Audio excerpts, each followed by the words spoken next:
और इसमें प्रतिदिन जुड़ने से हमारे पूर्वजों के इतिहास, प्रकृति के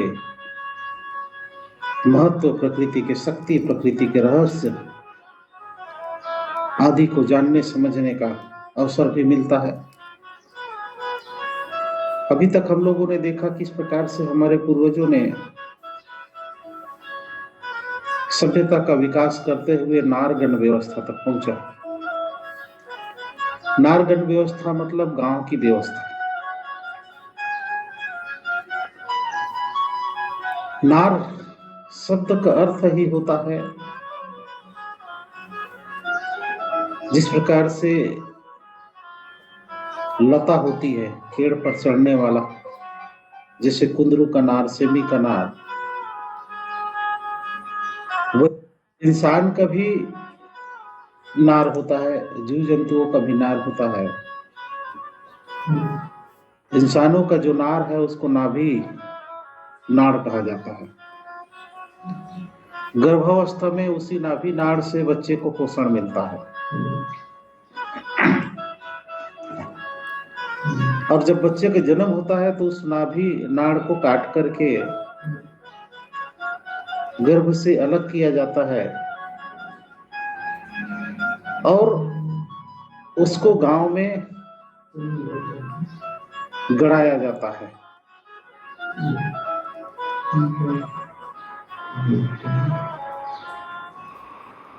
तो जहां पर जिसका नार गड़ा होता है, जिस व्यक्ति का, वो उस व्यक्ति का गांव कहलाता है।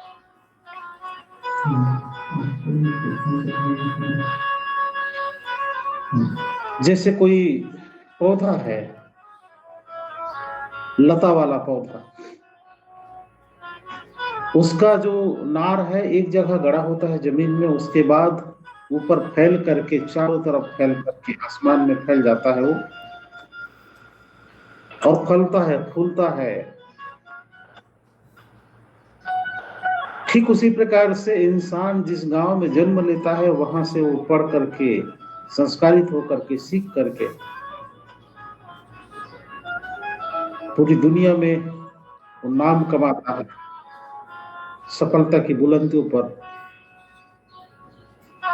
पहुंचता है। लेकिन जब उसकी मृत्यु होती है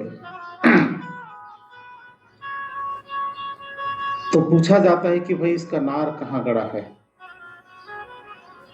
और फिर वही उसी गांव में उसको ले जा करके उसका दफन संस्कार करके उसका मृत्यु संस्कार किया जाता है और उसको उसके पूर्व पूर्वजों में सम्मिलित किया जाता है, पुरखा पेन में। तो ये नार जो शब्द है इसका बहुत बड़ा अर्थ है और बड़ा सांस्कृतिक इसका महत्व है। इसीलिए बहुत से गांवों के साथ में नार शब्द जुड़ा रहता है। हमारे छत्तीसगढ़ में ही कई ठो नार वाला गांव है, जैसे कुंदरू नार, पिपरा नार, नेगा नार। तो ये नार मतलब होता है गांव, और गांव की जो व्यवस्था है उसको नारगण व्यवस्था कहते हैं। जब पहली बार किसी कबीले वाले ने गांव की स्थापना की होगी तो उस जमीन से वो अनुमति मांगा होगा, उस जमीन की सेवा गोंगो किया होगा और वहां पर उस गांव के प्रेम शक्ति, गांव के जो जमींदार, जमीन की जो प्रेम शक्ति है उसको स्थापित किया होगा, जिसको गांव के ठाकुर देव आदि कहा जाता है। और फिर उसी को साक्षी मान करके, उसी को केंद्र बिंदु मान करके, उसी को राजधानी मान करके उस गांव में अन्य जितने भी सदस्य हैं वो सब लोग बसे होंगे। और फिर धीरे धीरे गांव की जनसंख्या बढ़ती चली गई तो उसमें अन्य जाति समुदाय के लोगों को भी, क्योंकि वो एक राज्य की तरह गांव एक राज्य की तरह विकसित होने लगा। उसके पहले वो कबीले के रूप में था। जब स्थायी रूप से खेती करना शुरू किया तो एक सुव्यवस्थित गांव के रूप में विकसित होना शुरू हुआ। तो सुव्यवस्थित गांव के रूप में जब विकसित शुरू हुआ तो उसमें कार्यों का भी विभाजन किया गया ताकि काम सुचारू रूप से चल सके।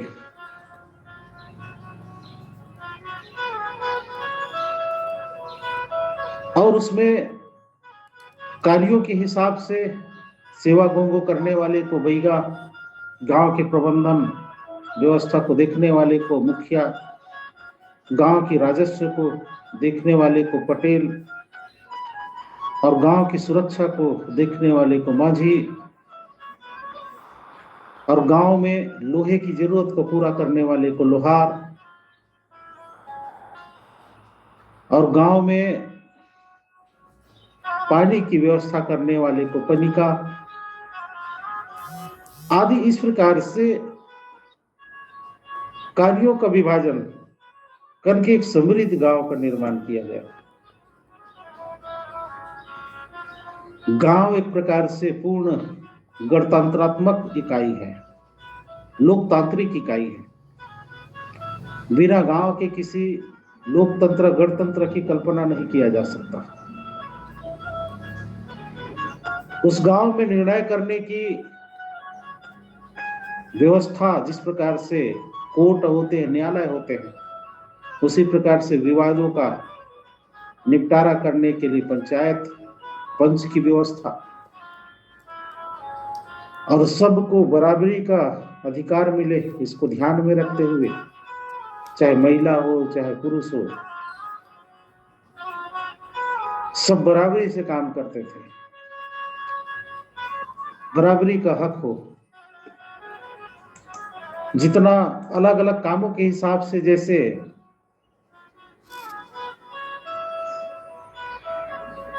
घर से बाहर के जो काम है उसको पुरुषों ने जिम्मेदारी उठाया, लेकिन घर के भीतर अन्न का भंडारण कैसे हो, घर की व्यवस्था का संचालन कैसे हो, रिश्ते नातों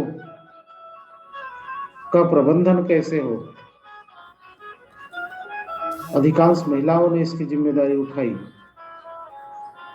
लेकिन उसके बावजूद भी हमारी जो समाज है वो मातृसत्तात्मक रहा। गांव में अगर मीटिंग सभा भी हो रहे हैं और पुरुषों द्वारा हो रहा है, उसके बावजूद भी महिलाओं के बिना सहमति के कोई भी डिसीजन, कोई भी निर्णय नहीं लिए जाते। जैसे घर में कोई अच्छे काम करना हो तो भी, और गांव में कुछ अच्छे काम करना हो तो भी, क्योंकि इंटरनल प्रबंधन महिलाओं को करना रहता है, मातृशक्तियों को करना रहता है। और हर एक कामों में मातृशक्तियों का जो विशेष, जो माह में जो उनका चक्र चलता है, मासिक जो चक्र चलता है, उन सारे चीजों को भी ध्यान में रखा जाता था।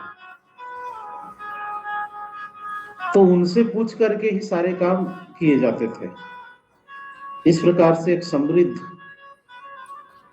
गांव का निर्माण हुआ, जिसमें खेती, पशुपालन, दुग्ध का उत्पादन और अनेक चीजों का निर्माण, मटकी का निर्माण, हथियारों का निर्माण, औजारों का निर्माण, खेती में प्रयोग होने वाले औजारों का निर्माण आदियों का भी वहां पर निर्माण होने लगा। गांव समृद्ध हुआ और इसी प्रकार से कई ठो गांव बने, एक से अधिक गांवों का निर्माण हुआ। सब कबीले वालों ने अब कबीला से निकल करके अब गांव में के रूप में विकसित होने लगे। बहुत से गांवों का निर्माण होने लगा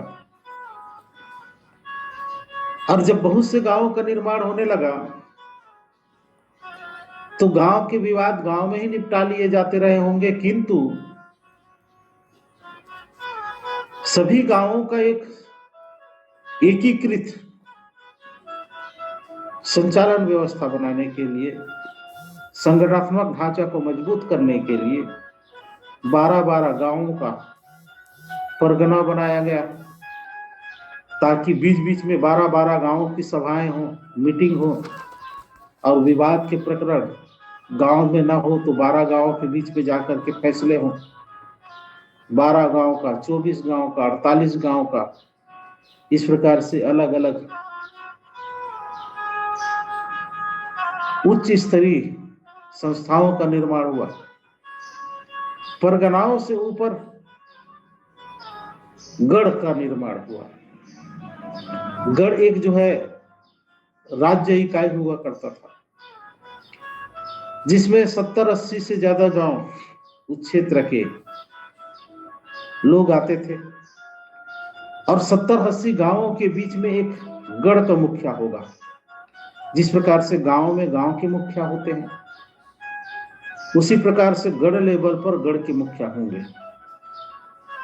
और 70-80 गांवों में कृषि को, पशुपालन को हाईटेक करने के लिए उस समय की जो टेक्नोलॉजी रही होगी, प्राकृतिक टेक्नोलॉजी, सिंचाई की व्यवस्था करना, नहरों का निर्माण करना और खाद्यान्न की सुरक्षा करना, ये सब के लिए उचित प्रबंधन की जरूरत पड़ी होगी।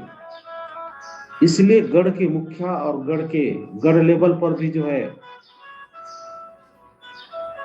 गढ़ पेंच शक्तियों की स्थापना, जिस प्रकार से ग्राम के पेंच शक्ति होते हैं, वैसे गढ़ लेवल पर भी गढ़ माता, गढ़ देवता आदि की स्थापना किया गया। और मातृसत्तात्मक के नाम से, गढ़माई के नाम से, अभी जो जितने भी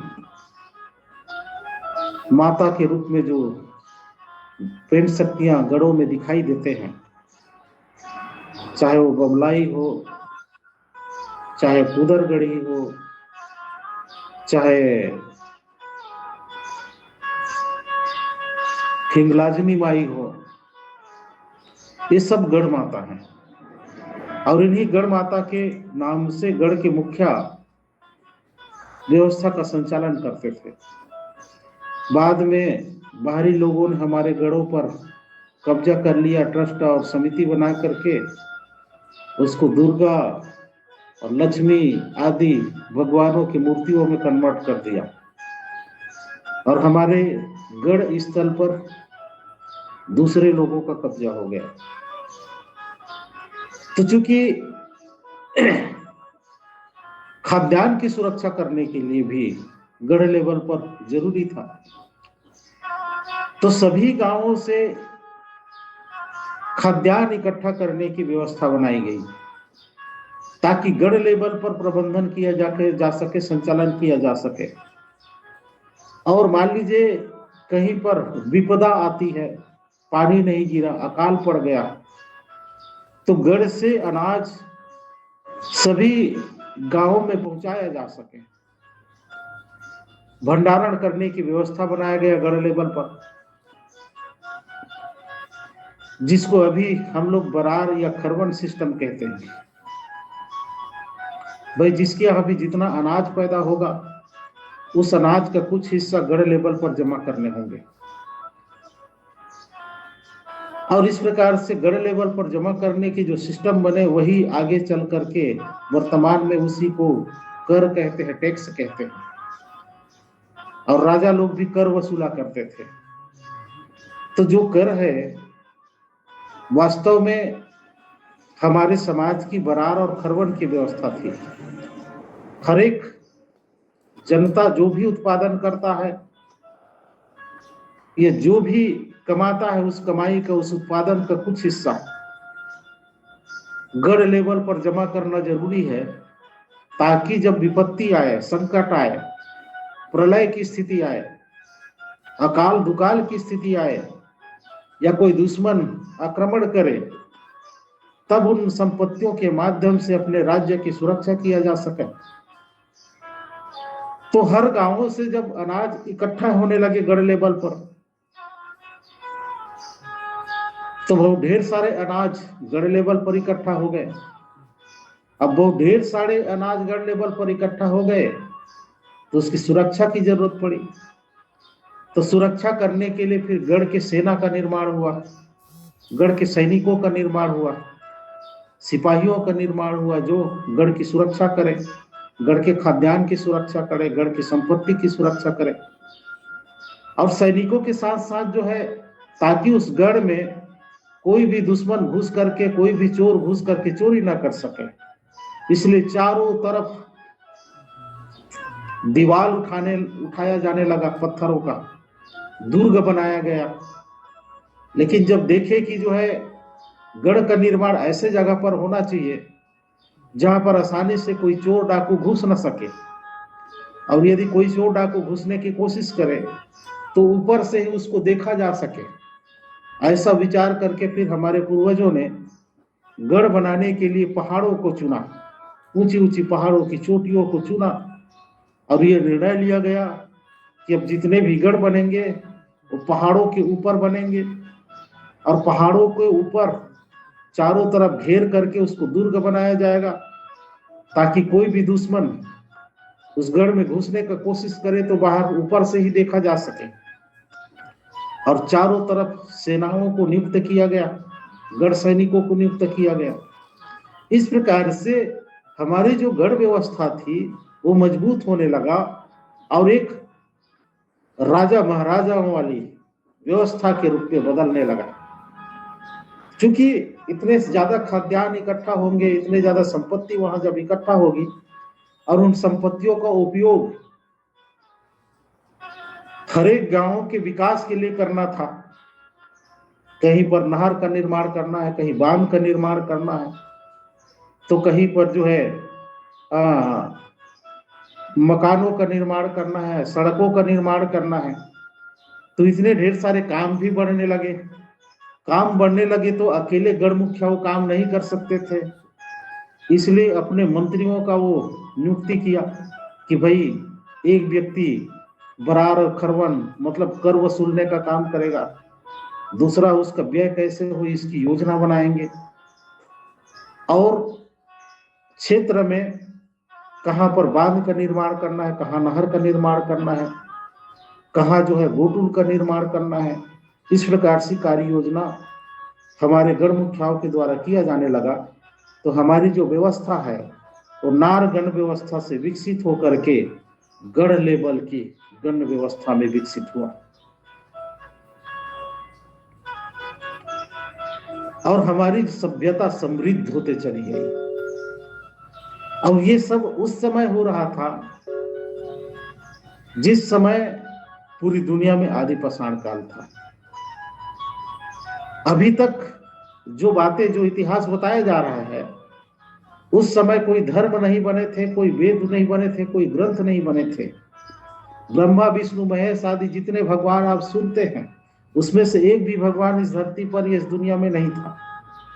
उस समय हम ये डेवलपमेंट का काम कर रहे थे, क्योंकि आदि पाषाण काल चल रहा था और आदि पाषाण काल में कोई भी धर्म नहीं बना था, और ना ही कोई भगवान अवतार लिए थे, और ना ही किसी भगवान ने यहाँ लीला किया था, और ना ही कोई देवता और असुर आपस में लड़ते थे। उस समय न तो देवता था ना असुर था, जो भी था प्रकृति था और हमारे पूर्वज थे। और आदिकाल से निकल करके कबीलाई गण व्यवस्था में गए, कबीलाई गण व्यवस्था से नारगण व्यवस्था में आए, और नारगण व्यवस्था से अपने आप को विकसित करते हुए परगना और गढ़ लेवल की व्यवस्था विकसित की। और वही गढ़ स्थायी रूप से वो राज करने के राजतंत्र के रूप में विकसित हुआ। हमारे पूर्वजों ने फिर वो राज करने के तरीके, राज करने की तंत्रात्मक, राजतंत्रात्मक इकाई का विकास किया। आज जितने भी गढ़ दिखाई देते हैं, चाहे डोंगरगढ़ हो, सारंगगढ़ हो, रायगढ़ हो, कौहागढ़ हो, टिटलागढ़ हो, मंडलागढ़ हो, राय सिंघोरागढ़ हो, जितने भी गढ़ दिखाई देते हैं वो गढ़ अभी के बनाए हुए नहीं है, वेद और पुराणों से पहले से बने हुए गढ़ हैं, जिसको हमारे पूर्वजों ने बनाए। बाद में कई आक्रमणकारी यहाँ आए और हमारे गढ़ों पर कब्जा कर लिए,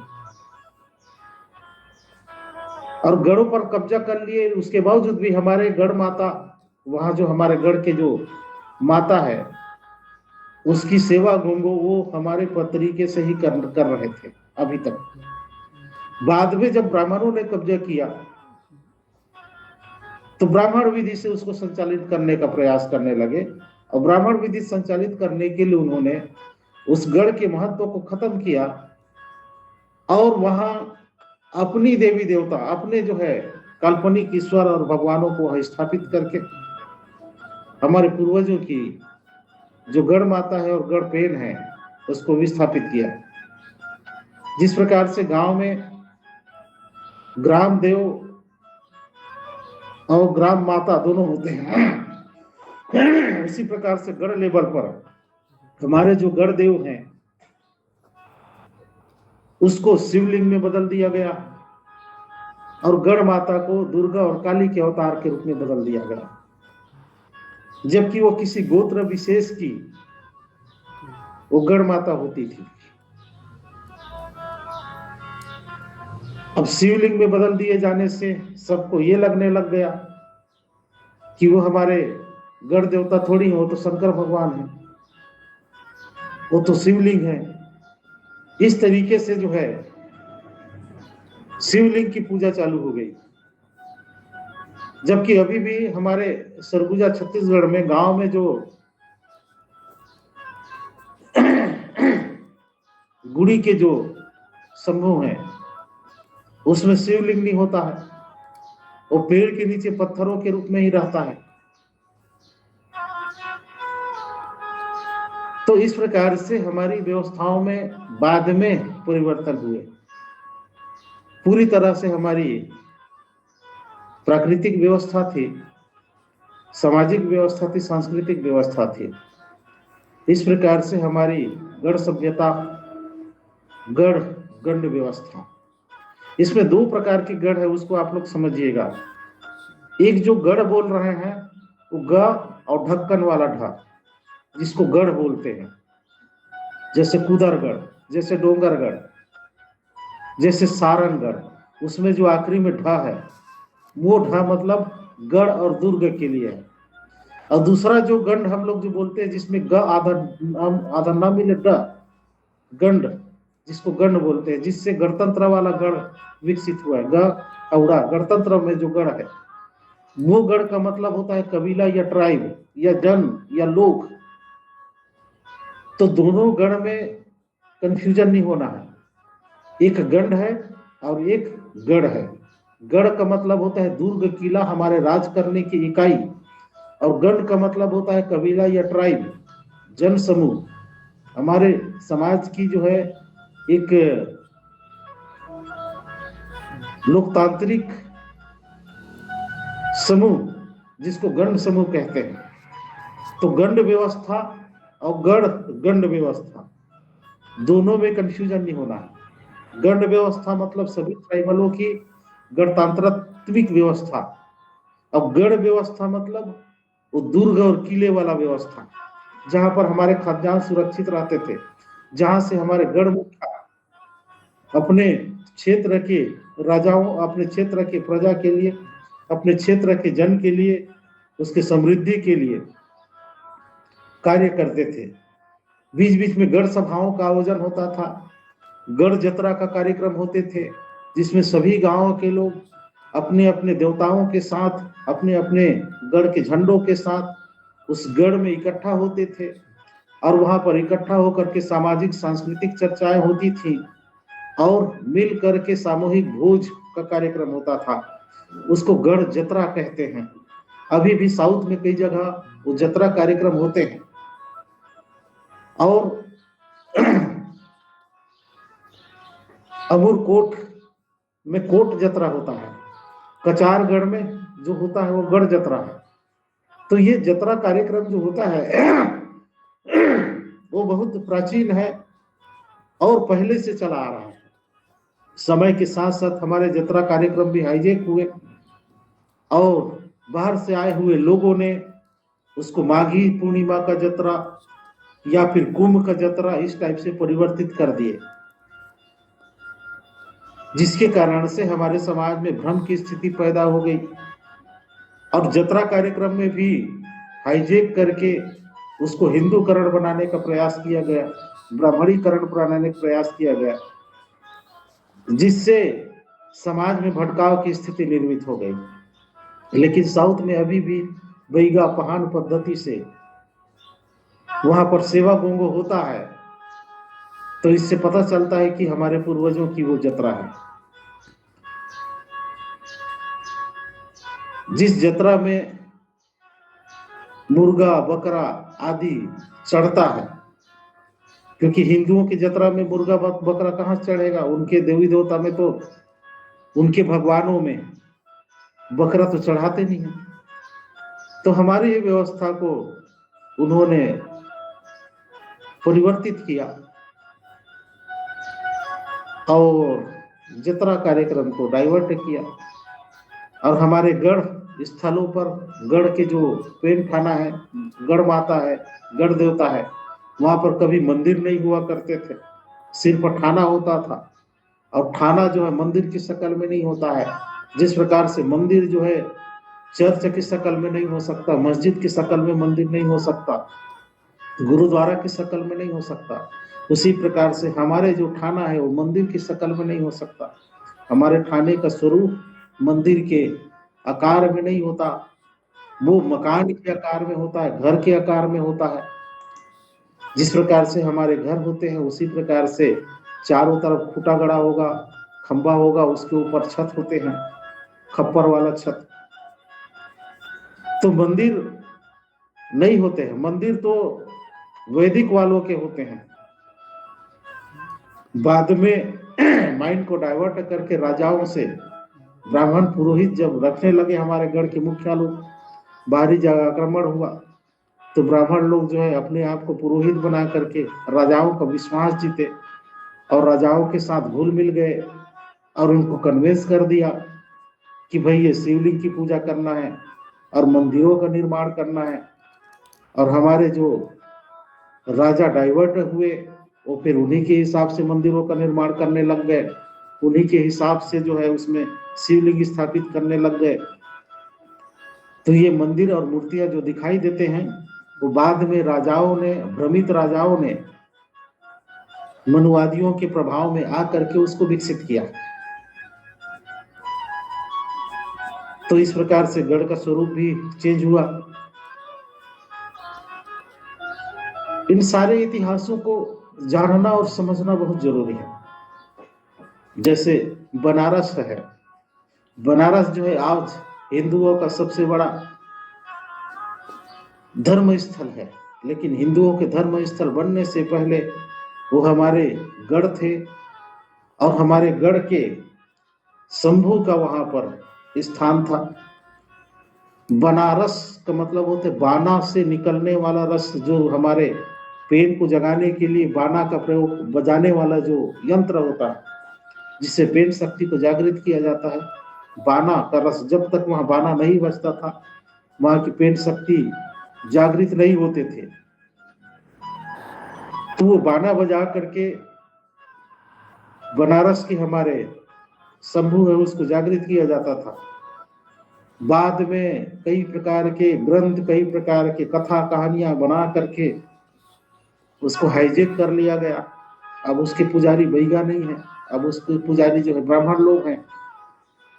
तो इस प्रकार से हमारे संस्कृतियों पर अटेक आक्रमण हुए। ये बात की बातें अभी, और जब ये सत्र आगे चढ़ेगा धारावाहिक के रूप में तो उन सारी चीजों पर चर्चाएं होंगी। तो इस प्रकार से हमारी गढ़ लेवल की उन्नत गढ़ व्यवस्था विकसित हो। अभी कोट बनना बाकी है, अभी तक हमारे शंभू पैदा नहीं हुए हैं।